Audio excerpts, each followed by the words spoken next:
असतो मा सद्गमय तमसो मा ज्योतिर्गमय मृत्युर्मा अमृतम गमय। ओम शांति शांति ओम। आज इस पवित्र बेला में हम इस वैदिक मंत्र के साथ अपना एक नया वीडियो, एक लेक्चर जो कि ज्योतिष के ऊपर आधारित है, वो आरंभ कर रहे हैं।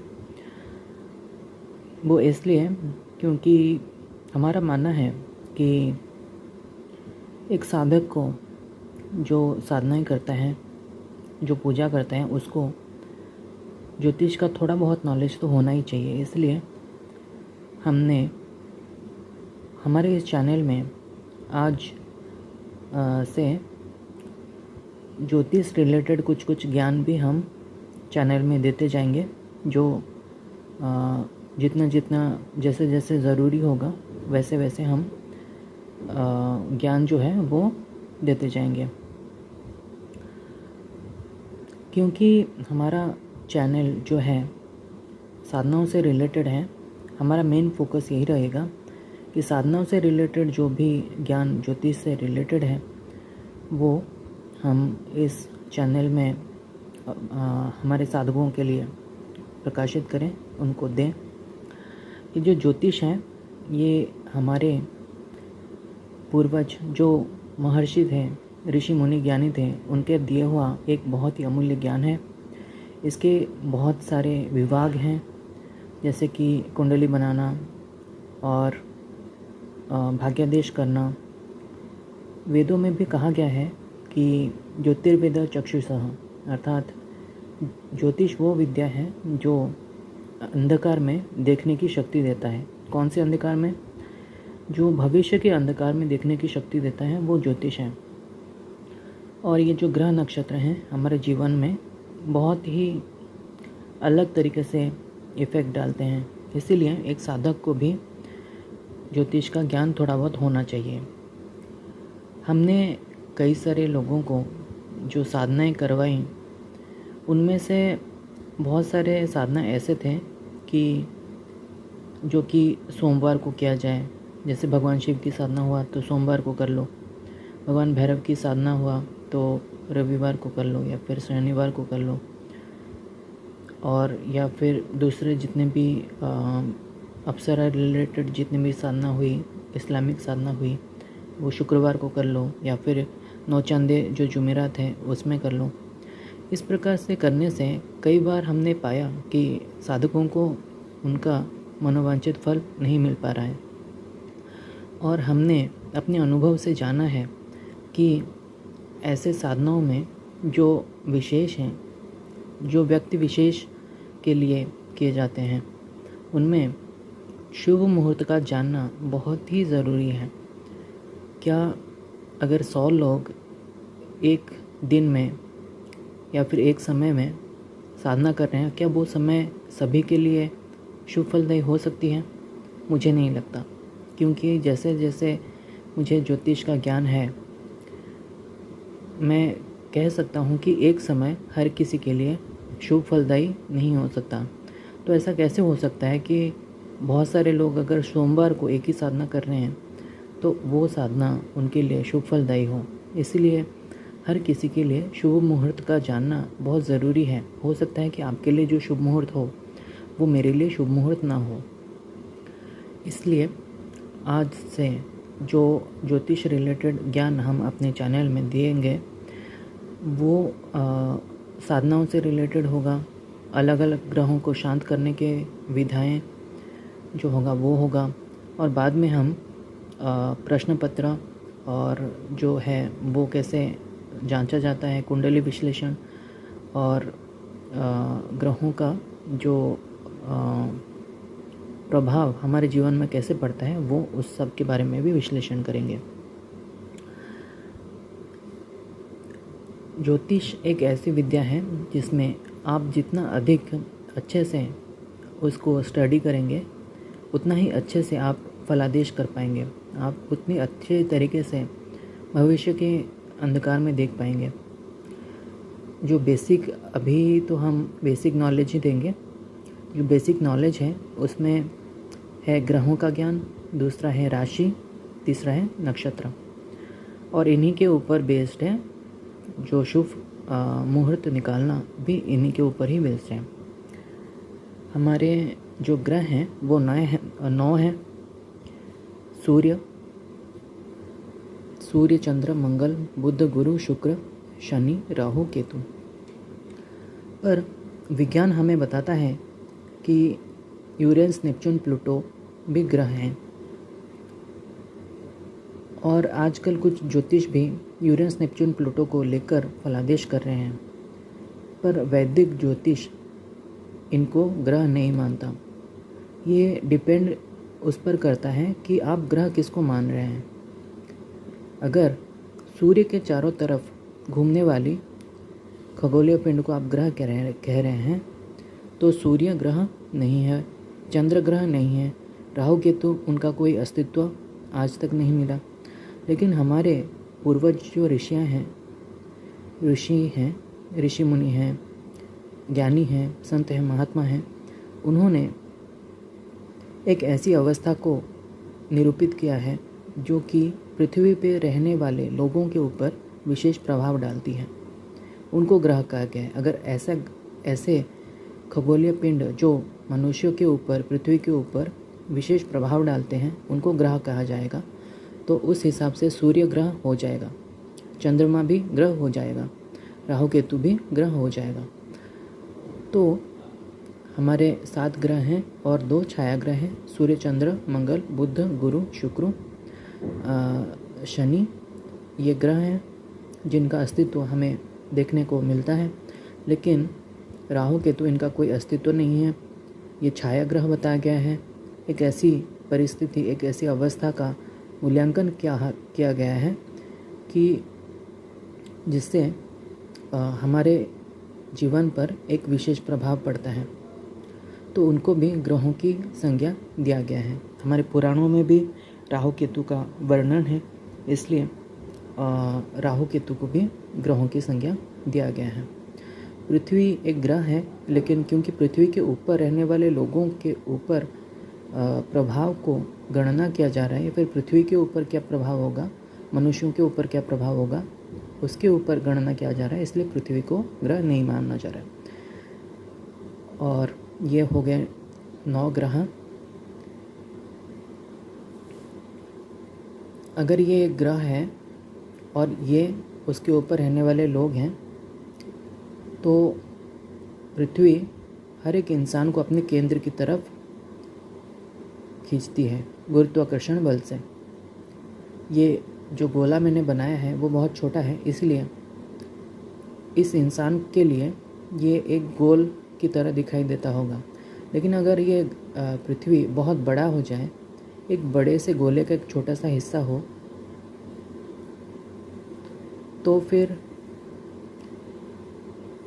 उसको ये धीरे धीरे प्लेन के हिसाब से दिखाई देगा, ठीक है ना।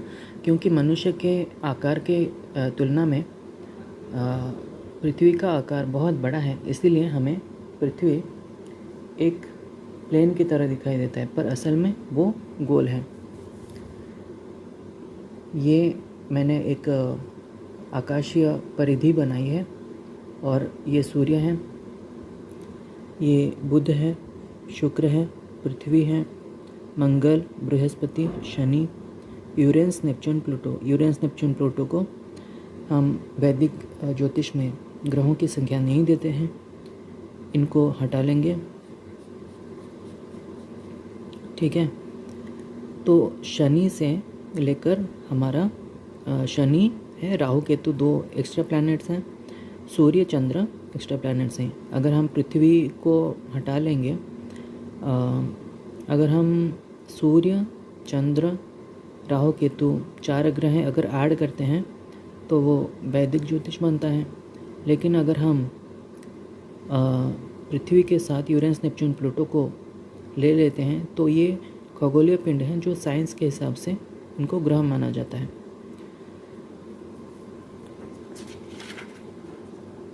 ये आकाशीय परिधि है, और यहाँ पर जो नक्षत्र हैं वो पूरे समस्त ग्रहों को घेरे हुए हैं। और ये कैसे घेरे हुए हैं हम आगे चलकर देखेंगे। फिर हम बात करते हैं राशियों के बारे में।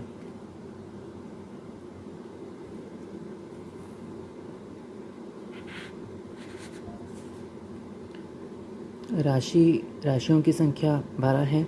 मेष, वृषभ, मिथुन, कर्क, सिंह, कन्या, तुला, वृश्चिक, धनु, मकर और कुंभ, मीन।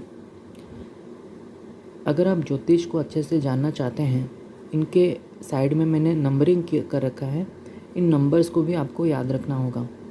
मेष के लिए 1, वृषभ के लिए 2, मिथुन के लिए 3, कर्क के लिए 4, सिंह के लिए 5, कन्या के लिए 6, तुला के लिए 7, वृश्चिक के लिए 8, धनु के लिए 9, मकर के लिए 10, कुंभ के लिए 11, मीन के लिए 12। अगर मैं कभी भी जो स्टूडेंट्स हैं ज्योतिष के किसी से भी पूछूं कि कन्या के लिए कौन सा संख्या होगा, उनको तुरंत आना चाहिए कि 6 होगा।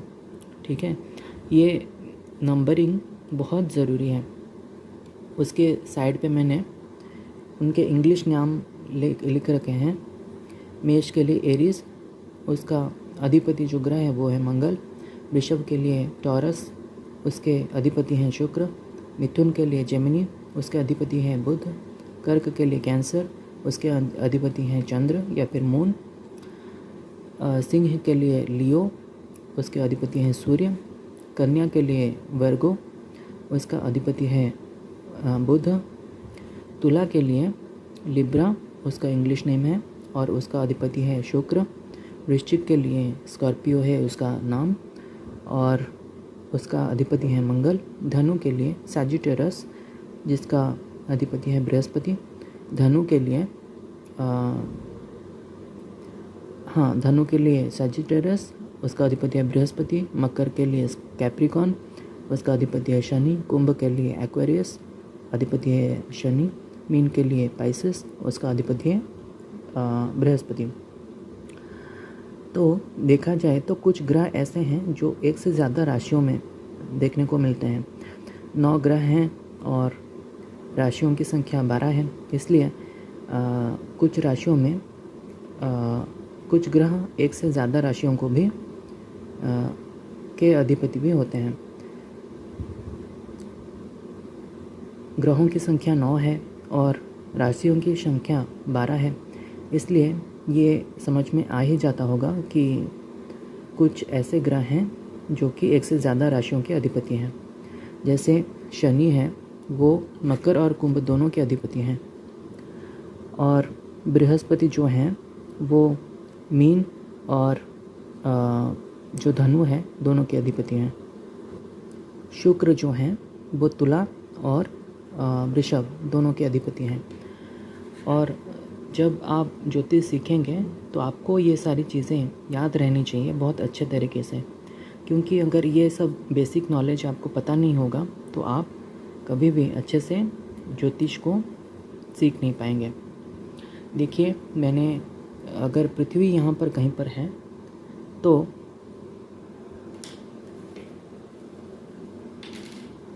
अगर यहाँ पर कहीं पर पृथ्वी होगी और ये आकाशीय परिधि है, ठीक है, तो सारे राशियाँ इन आकाशीय परिधि में स्थित हैं। और पृथ्वी के घूमने की वजह से हमें सारे के सारे जो राशियाँ हैं या फिर नक्षत्र हैं वो घूमते हुए दिखाई पड़ते हैं। अब 1 का मतलब मेष है, 2 का मतलब वृषभ है, 3 का मतलब मिथुन है, 4 का मतलब कर्क है, 5 का मतलब सिंह है, 6 का मतलब कन्या है, 7 का मतलब तुला है। इसी तरीके से एक ऑर्डर में सारे के सारे राशियाँ एक के पास एक, जैसे माला में मोतियाँ गुथी हुई होती हैं, वैसे ही एक ऑर्डर में सारे के सारे राशियाँ विद्यमान हैं। मेष के बाद वृषभ, उसके बाद मिथुन, कर्क, सिंह, कन्या, तुला, वृश्चिक, धनु, मकर और कुंभ, मीन। ऐसा नहीं हो सकता कि मेष के बाद मकर आ गया या फिर ऐसा नहीं होगा कभी भी, क्योंकि ये जो है फिक्स है। अब पूरा का पूरा 360 डिग्री है। अगर 360 डिग्री को 12 भागों में विभक्त किया जाए तो आता है 30 डिग्री। मतलब हर एक राशि को 30 डिग्री मिली हुई है। ठीक है। राशि जो है वो है नक्षत्र पुंज। कई सारे नक्षत्रों को मिलाकर राशियों को निर्माण होता है। हमारे टोटल 27 नक्षत्र हैं और हर एक नक्षत्र के 4 चरण होते हैं और इस हिसाब से 108 चरण होते हैं। जब हम साधना करते हैं तो हमारे माला में 108 मनके होते हैं।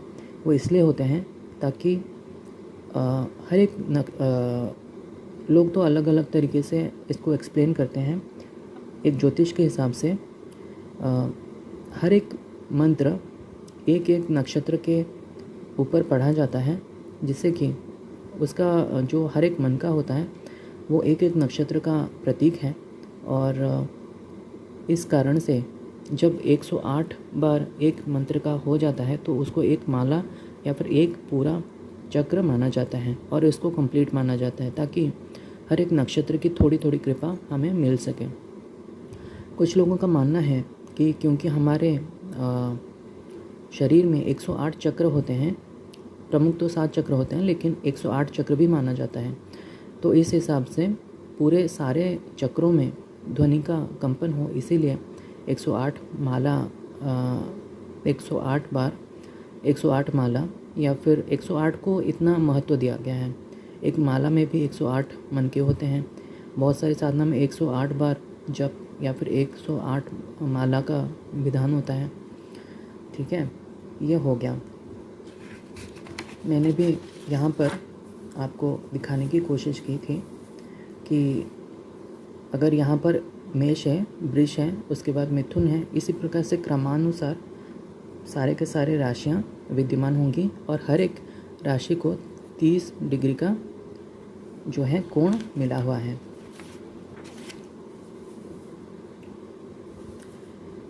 एक नक्षत्र का 4 चरण होता है और एक राशि के 2 नक्षत्र प्लस 1 चरण होता है।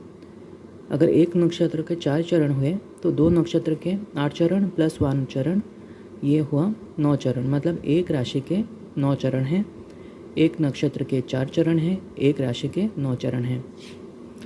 अब अगर 12 राशि हैं और 9 चरण हैं हर एक राशि में, तो 108 चरण हो रहे हैं।